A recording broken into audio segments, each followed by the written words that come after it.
গো দয়াময় দিয়ে দুনয়ন কেন অন্ধ রেখেছো আমারে।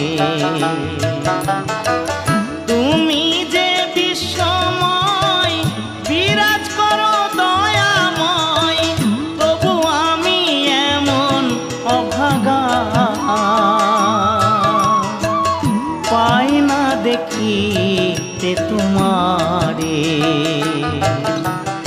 ও গো দয়াময় দিয়ে দুনয়ন কেন অন্ধ রেখেছো আমারে।